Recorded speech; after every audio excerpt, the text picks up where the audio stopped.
검찰의 수상한 영장 반려로 경찰의 경호처 수사에 제동이 걸렸습니다. 김성훈 경호처 차장과 이광우 경호본부장이 어제 석방됐습니다.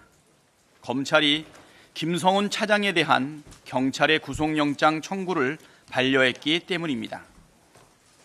김성훈 경호처 차장은 법원의 정당한 체포영장 집행을 막은 특수 공무집행 방해 현행범입니다.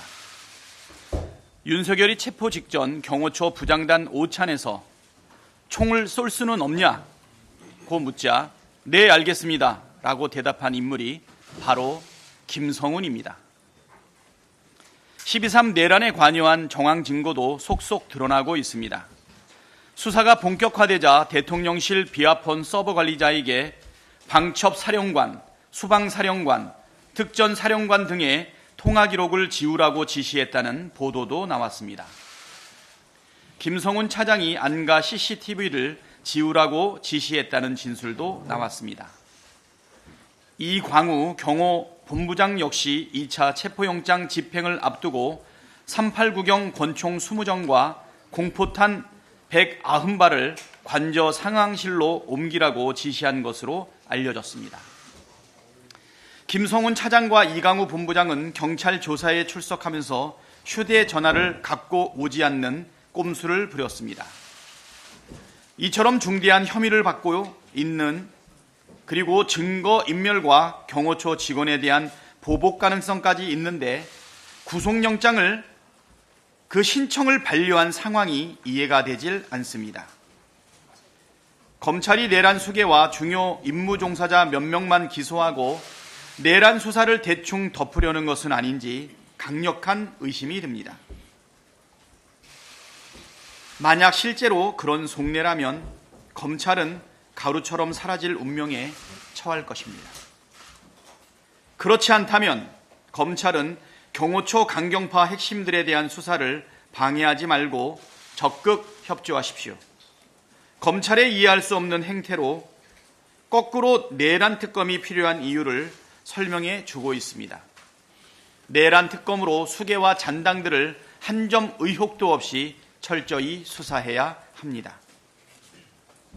최상목 대행이 내란 특검법에 거부권을 행사할 것이라는 전망이 나오고 있습니다.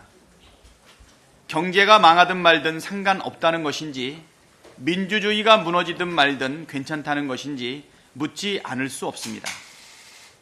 외환 행위와 내란 선전 선동죄를 빼자는 국민의힘 요구를 대폭 수용한 특검법을 거부하면서 무조건 여야 합의만 요구하는 것은 국회 입법권에 대한 심각한 침해이자 반민주적 폭거입니다. 원내 6개 정당이 모두 동의하고 국회 본회의 표결을 거쳐 의결된 법안을 딱 1개 정당이 반대한다는 이유로 거부권을 행사하는 것이 말이나 됩니까? 무조건 국민의힘이 합의해야 한다고 우기는 건 국민의힘 일당 독재를 해야 한다는 독재적 발상입니다. 최상목 대행은 헌법과 법률을 수호할 의무를 다해야 함에도 불구하고 내란 사태를 끝내기 위한 필수적인 조치들을 하나도 이행하지 않고 있습니다. 명백한 직무유기이자 반헌법적 행위입니다. 12월 14일 윤석열 탄핵안 가결 이후 한덕수 최상목 대행이 행사한 거부권만 벌써 9건입니다. 민주적 정당성이 없는 대행 체제가 민주적 헌법적 정당성을 갖춘 국회의 결정을 심각하게 침해하는 일이 있어서는 안 됩니다.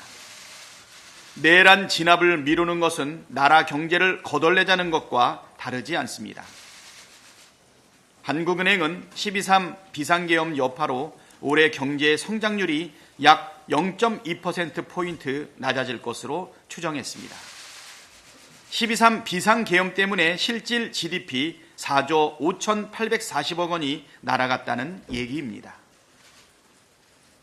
지난해 4분기와 올해 연간 성장률 전망치 하향 조정을 고려하면 GDP 감소분이 무려 6조 3,010억 원에 달합니다. 정치적 불확실성을 신속하게 제거하는 것이 경제를 살리는 길이라는 걸 잘 알고 있을 최상목 대행이 내란 진압을 계속 회피하는 이유가 뭡니까? 최상목 대행은 헌법과 법률에 따라 마흔혁 헌법재판관 임명, 상설특검 후보자 추천 의뢰, 내란특검 공포를 즉시 이행하십시오. 이것이 윤석열의 내란 대행이라는 오명을 벗는 유일한 길이고 경제 위기를 극복하는 길입니다.